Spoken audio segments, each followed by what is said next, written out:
Bienvenidos a un estudio en la palabra. Estudios bíblicos enfocados en la cruz de Cristo.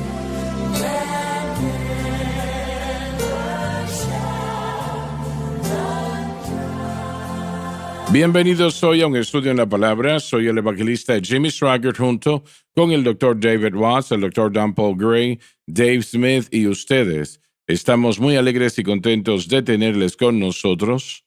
Y quiero que sepan eso, ¿no? Y cuéntenle a otros sobre un estudio en la palabra, por favor, como muchos lo hacen y lo apreciamos en gran manera. Queremos continuar donde nos quedamos en la programación de ayer. La doctrina de la predestinación es una doctrina muy poderosa en el mundo, ¿correcto? Si la entiendo muy bien, creo que otra vez está tomando popularidad. Pues ha sido muy popular, en realidad, en los últimos 20 años ha sido muy Pero popular. ¿por qué una persona que quiere vivir como quiere vivir y hacer lo que quiere hacer y eventualmente piensa que es salvo? Sí. Si no soy predestinado a la salvación, entonces no vale la pena que yo trate de ser salvo. Bueno, dicen que si realmente uno es parte de los elegidos, no va a querer pecar deliberadamente. Dicen que si realmente tiene esa realización y ese conocimiento salvador, entonces por su aprecio, por lo que Jesús hizo en la cruz, va a querer vivir para Él. Pero eso es lo que muchos de ellos dirían, pero creo que algunos de ellos, por falta de una mejor palabra, viven de una manera laxa porque creen en esa seguridad eterna e incondicional. Así que no temen la eternidad de esa manera. Creo que muchos jóvenes pentecostales que yo he conocido, porque el calvinismo era muy popular cuando me gradué de la Universidad Bíblica en el año 2000, creo que muchos jóvenes ministros fueron atraídos a la iglesia reformada porque se les animaba y se les permitía beber alcohol. Y creo que eso fue suena tonto, pero creo que fue un gran factor. ¿Y ese problema está avanzando en las asambleas de Dios, Iglesia de Dios? Pues conozco a muchos ministros personalmente con quienes fui a la escuela de posgrado, que eran ministros ordenados de las asambleas de Dios que han dejado la iglesia para formar parte de iglesias reformadas y calvinistas. He visto mucho eso. ¿Quieres decir que es algo bastante abundante? Lo es, y creo que muchos ex-pentecostales que se han convertido en reformados nunca en verdad tuvieron un encuentro con el bautismo en el Espíritu Santo, y por eso pueden dejar ir eso tan fácilmente, y lamentablemente también hay muchos jóvenes pentecostales que se han convertido en católicos, lo cual es un salto realmente extraño también. Pero vemos más y más que se sienten atraídos por la liturgia y la ceremonia de lo que llaman la iglesia alta. Así que es popular. Estas iglesias reformadas se han vuelto populares en los últimos 20 años y han habido muchos maestros bíblicos que son muy populares y son reformados en su teología y ellos han construido grandes iglesias. Hay una en el área de Dallas que los fines de semana reciben a 10,000 personas en un fin de semana. Tienen múltiples servicios y es muy popular entre la gente. Así que ha estado en aumento. Es una cosa interesante porque en la iglesia bautista, no todos los bautistas son calvinistas.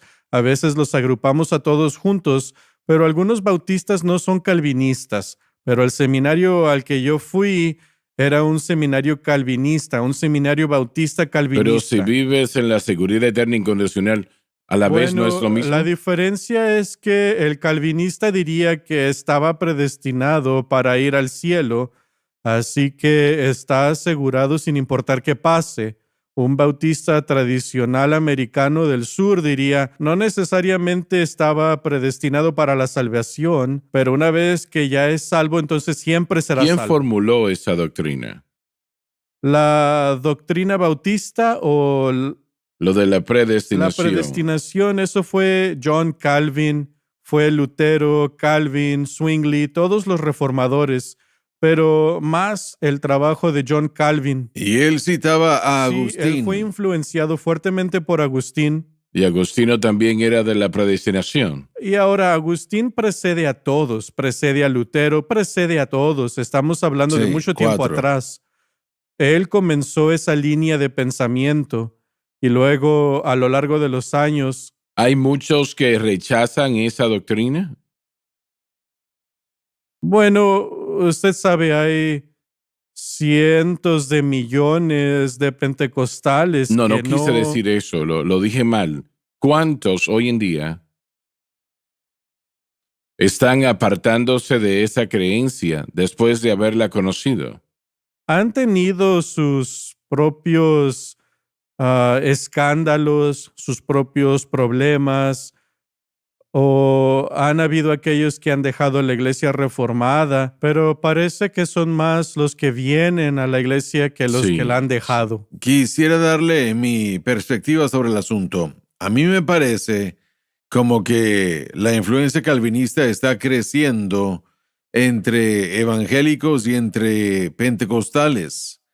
Y por supuesto Pero sabemos ellos que se unen a salvo siempre salvo a la vez. sí, sí, esa doctrina es parte de ello. Ujú. En cuanto a la doctrina de los 5 puntos, esa es la quinta. Salvo siempre salvos, o le llaman preservación de los santos. Pero aún entre pentecostales, creo que la han encontrado atractiva por muchas razones. Y una de ellas es que los pentecostales han enseñado y predicado de tal manera que ha dejado a demasiada gente con un sentimiento como que su salvación no está segura. Entonces, al crecer los jóvenes en nuestras iglesias de las Asambleas de Dios y Pentecostales y predicamos contra el pecado, que es lo que debemos, y predicamos contra esto y debemos, y contra beber y muchas otras cosas y debemos, a veces al crecer y convertirse en adultos, quieren el privilegio de poder hacer lo que ellos quieran hacer, así que se enteran de que muchas de las iglesias bautistas, presbiterianas y calvinistas y aquellos que toman esa dirección aún en las asambleas de Dios, que ellos toleran esas cosas que acabo de mencionar. Así que quieren participar en ello. Bien, pero mucho de ello es porque no entienden la cruz. Sí, Eso yo es. pensaría así. Ese es el problema. Por eso creo que el mensaje de la cruz Sí. es tan importante, porque al crecer en un entorno pentecostal tradicional de santidad como yo lo hice, estábamos tan en contra de la seguridad eterna que éramos eternamente inseguros. Así que pensábamos que todo nos iba a enviar al infierno. Y lo que dijo el doctor Gray tiene razón. Muchos jóvenes que crecieron en la doctrina de santidad, su corazón estaba en el lugar correcto, querían que lucháramos por la santidad, querían enseñarnos a servir a Dios, pero no tenían el objeto correcto de fe, no tenían la manera correcta de enseñarnos cómo vivir una vida victoriosa. Todo se trataba de las cosas externas y no las internas. Creo que por eso es atractivo para muchas personas que crecieron como yo crecí, que sentían que cada pequeña cosa nos iba a enviar al infierno. Muchas personas que crecieron en iglesias pentecostales dicen no puedo vivirlo. Sí. Es porque no conocen el mensaje de la Sí. cruz y la fuente del poder. Sí. Ellos dependen en su propia voluntad. Uno de mis hermanos mayores tiene 2 hijos, jóvenes fuertes, ambos cristianos. Ellos dejaron la fe pentecostal, formaron parte de la iglesia bautista. Y les pregunté, ¿por qué lo hicieron? Me dijeron, porque amamos la doctrina de seguridad eterna. No se nos enseñó eso en la iglesia de Dios ni en las asambleas de Dios, y no sentíamos la seguridad del Espíritu Santo y la seguridad de la sangre. Y bueno, en esencia, hermano Swagger, en esencia, el fracaso ha sido que no enfatizamos el poder de la sangre lo suficiente. El mensaje de la cruz, no enfatizamos el poder de la sangre que nos guarda. Enfatizamos el lavamiento de la sangre, pero no enfatizamos el poder de la sangre que nos guarda y la relación de pacto que tenemos que usted enseña en el mensaje de la cruz. No enfatizamos eso lo suficiente. No enfatizamos suficiente que el Espíritu Santo está con nosotros, aun cuando luchamos y fracasamos y pecamos. No hablamos de eso y dejamos a mucha gente fuera, me temo. Como uno de mis profesores que dijo, ustedes los pentecostales viven completamente nerviosos de perder su salvación cualquiera de estos días. Yo le dije, bueno, no vivimos así, pero entiendo el punto. Eso lo dicen mucho los críticos. Bueno, el mensaje de la cruz desecha ese pensamiento. Sí lo Absolutamente. hace, absolutamente. Y esto es lo que falta en la iglesia pentecostal. Bajo el estandarte del Pentecostés enfatizamos el bautismo en el Espíritu Santo y necesitamos hacerlo porque solo el 37% de los que van a la iglesia pentecostal carismática, según Pew Research, indicaron que han hablado en lenguas al menos una vez a la semana en el último año. Solo el 37% de los que se llaman a sí mismos pentecostales.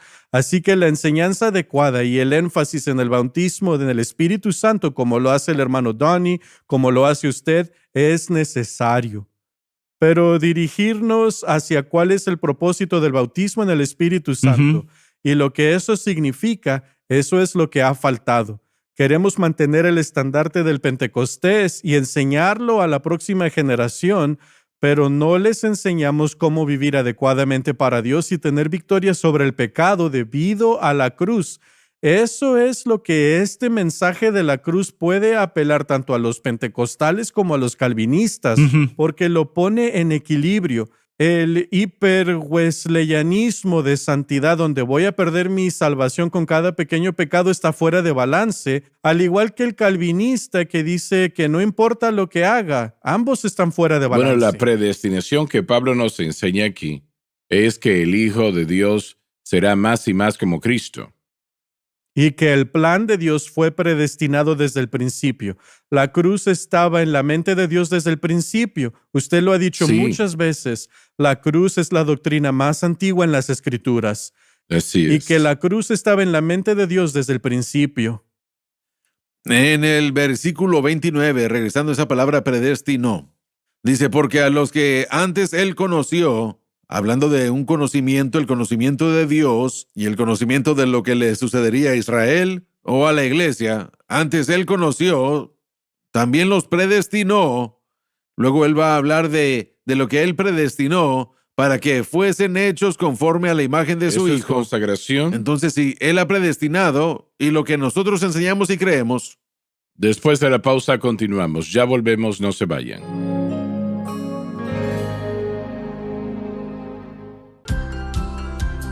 Desde el ministerio de Jimmy Swaggart, esta es la cadena Sun Life.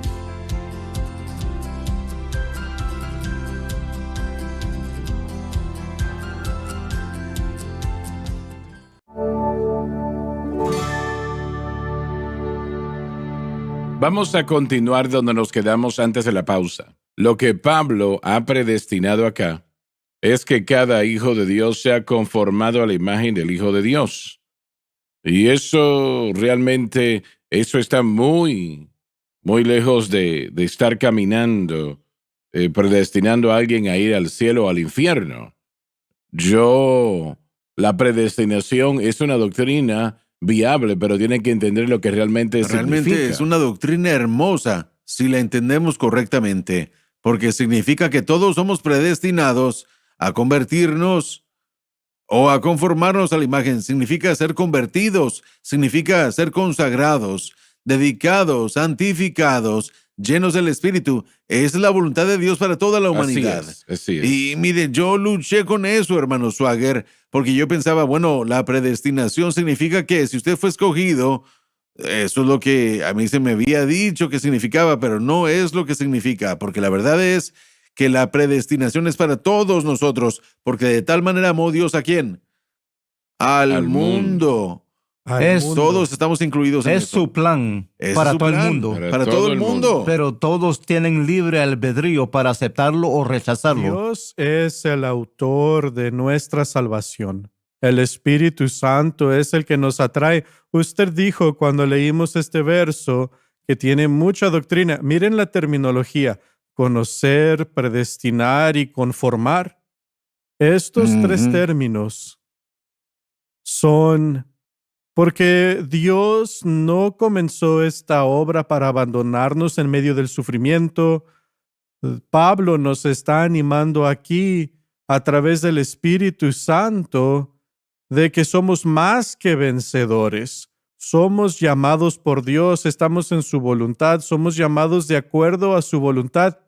Él nos conoció, Él nos creó y en su conocimiento, porque pero aún entonces es todo aquel que es quiere, para ¿no? todo el que crea. El argumento clave de los calvinistas dice, y si ellos estuvieran aquí con nosotros, ellos dirían, ¿cómo Dios puede darle libre albedrío al hombre y seguir siendo soberano? Ellos dicen que Dios no puede ser soberano si nos diese libre albedrío. Yo diría que sí puede, porque en su soberanía nos dio la voluntad para aceptar o rechazarlo de acuerdo a su plan de salvación, su plan, su voluntad, su propósito. Y de la misma manera que un padre quiere que su hijo quiera amarlos, no porque son forzados a amarlos, Dios nos creó y Él quiere que queramos amarlo y servirle. No nos quiere forzar a servirle, nos dio libre albedrío. Yo no soy padre, ustedes sí, y quieren que sus hijos quieran amarlos. No los forzan a que los amen. No puede. Dios es de la misma manera, nos dio libre albedrío. Entonces, 100% Dios puede ser soberano y darle al hombre libre albedrío, porque en la creación del mundo, Dios predestinó su plan de salvación, que era la cruz. La doctrina más antigua de las Escrituras es la cruz. La cruz está en cada página. Miramos las sombras, los tipos en el Antiguo Testamento y en el Nuevo Testamento estamos operando en el Nuevo Pacto. La cruz ya es un hecho histórico, ya sucedió y fue el plan de Dios. Así es de que el plan de Dios fue predestinado, no los individuos. No imagino yo cómo alguien puede pasar por alto todo aquel que quiera que venga y tome del agua de vida gratuitamente. Y como dijo el Dr. Gray, esto aplica a todo el mundo. Este es uno de los problemas más grandes que yo tengo con el calvinismo. Él mencionó los 5 puntos y estos dicen que hay expiación limitada. Terrible. Que Jesús solo murió por los elegidos, no por todo el mundo. Para mí eso es casi una blasfemia. Un calvinista me dijo que si se rechaza la sangre de Cristo, se está desperdiciando su sangre. Pero yo le dije, nada de su sangre es desperdiciada, porque la oportunidad de aceptar a Cristo está ahí para todos. Pero para desechar a alguien y decirle al Espíritu Santo que no van a recibir una oportunidad porque no son parte de los elegidos, eso es peor que a alguien que rechaza a Dios, alguien que dice que ya están predestinados para ir al infierno por la eternidad. Yo no puedo reconciliar eso con el Dios de las Escrituras. Solamente nos restan unos cuantos momentos, pero quiero ver la última frase del versículo 29. Para que Él sea el primogénito entre muchos hermanos. Nuestros amigos de la palabra de fe creen que esto significa que Jesús nació de nuevo, otra vez, en el infierno. Sí, que Él nació sí. de nuevo en el infierno y eso es lo que ellos enseñan. Sí. Bueno, no sé de dónde sacan eso. Sí sé el versículo que usan, pero están exagerando. He escuchado la enseñanza de que Jesús tomó la naturaleza de Satanás y nació de nuevo en el infierno. Estamos hablando de conceptos. Jesús no tenía que nacer de nuevo, no tenía No. que ser salvo tampoco. Porque si él hubiera necesitado nacer de nuevo, no hubiera podido Hubiese ser el sido sacrificio pecador. perfecto. Hubiera sido un pecador y no hubiera podido redimir al hombre. Porque Adán fue nuestro representante universal, todos nacimos en pecado, necesitábamos que Cristo viniera sin pecado para hacer ese sacrificio perfecto. Me pregunto cuál es su razón, hermanos, para que ellos enseñen eso. Yo jamás he entendido cómo es que esto ayuda a su teología. Enseñar que Cristo descendió al infierno y que nació de nuevo en el infierno y luego obtuvo las llaves y salió de allí. ¿Cómo es que Porque esto- nos podemos convertir en Dios, así como Básicamente Él lo hizo dice de la misma que manera. Lo que hizo Jesús, de acuerdo a ellos, Él creció en su divinidad y que nosotros también podemos crecer en divinidad y ser como un Dios. Esa es una herejía que se llama adopcionismo. Esa doctrina dice que Jesús creció en su divinidad, que no nació así, pero Jesús fue divino desde su nacimiento, 100% hombre, 100% Dios. todo el tiempo. Cuando yo leo acerca de que Él es el primogénito entre muchos hermanos, yo recuerdo el verso 15, la mitad del verso 15. Habéis recibido el espíritu de adopción por el cual clamamos Abba Padre. Por lo que Cristo ha hecho, Él hizo la manera de que seamos adoptados a la familia de Dios, ser hijos de Dios, por lo que Él hizo en el Calvario. Tenemos el espíritu de adopción y la manera en que Jesús pudo clamar a Dios directamente, ahora nosotros podemos ir directamente a Dios por lo que Cristo hizo. Podemos decir Abba Padre por lo que Jesús hizo. No sé si ellos enseñan la seguridad eterna incondicional. ¿Alguien aquí sabe? ¿Quién? Los de palabra personas de palabra de fe. No, No. generalmente no. No son calvinistas. Pero aún así, cuando decimos palabra de fe, es como decir pentecostales o calvinistas. No podemos agrupar a todos en el mismo grupo. Hay Así muchas es, facciones así es. diferentes y grupos diferentes que creen esto y el otro. Pero regresando a su punto, no hay nada bíblico para sugerir que Jesús necesitaba nacer de nuevo o que Jesús tenía Él no pecado. hubiese podido ser un sacrificio Así perfecto. es. Bueno, ¿saben? El punto teológico básico allí es si dejó de ser Dios. No. Por supuesto que no. No dejó de ser Dios. Él puso a un lado la expresión de Ahí su está. deidad y nunca perdió la posesión Eso de es su deidad. exactamente correcto. Él fue 100% Dios, 100% Así hombre. es. Así Él es. fue los dos, el Hijo de Dios y el Hijo del hombre. Y nosotros ofrecemos sacrificios por nuestra condición caída en el tabernáculo, en el templo. Pero ellos Pero- enseñan que él vino a ser un pecador en la cruz. Sí, Yo he escuchado que la gente hace eso, hermano Swagger. Dicen que en la cruz tomó el pecado del mundo y se convirtió en pecador. Y ascendió al infierno y así Él no pudo haber sucesivamente. sido un sacrificio por nuestros pecados si él hubiese pecado propiamente. Él Así tuvo que ser un es. Tenía que ser sacrificio perfecto. perfecto. Y él era y sí lo perfecto. fue. Sin mancha. Y él, Pero él aquí- murió por nuestros pecados. Él fue un holocausto. Esta palabra aquí, primogénito, significa que él era el padre de la salvación. Sí, absolutamente.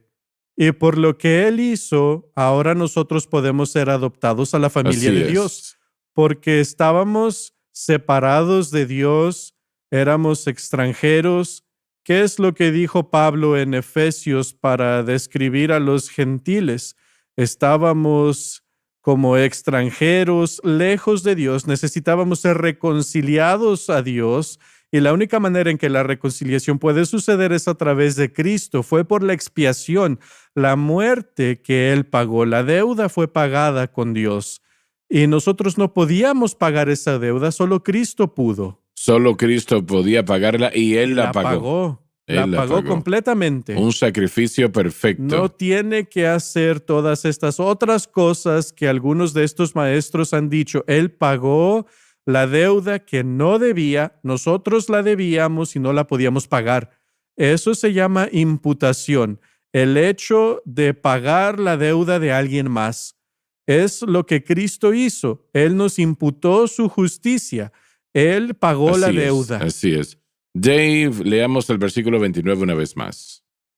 Porque a los que antes él Dios, conoció también los el conocimiento previo de Dios. predestinó para que fuesen hechos conforme a la imagen de su Hijo, Nunca es la persona que está predestinada, sino más bien el plan. para que él Jesús sea el primogénito entre muchos hermanos. no significa que Jesús nació de nuevo como pecador, como algunos se enseñan, más bien que Él es el Padre del plan de salvación, después de haber pagado el precio en la cruz que lo hizo todo posible.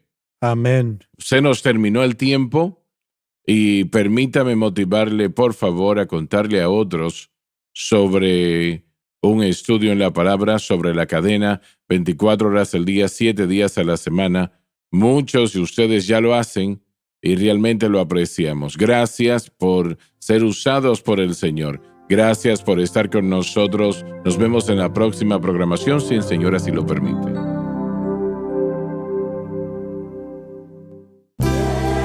Gracias por acompañarnos en un estudio en la palabra.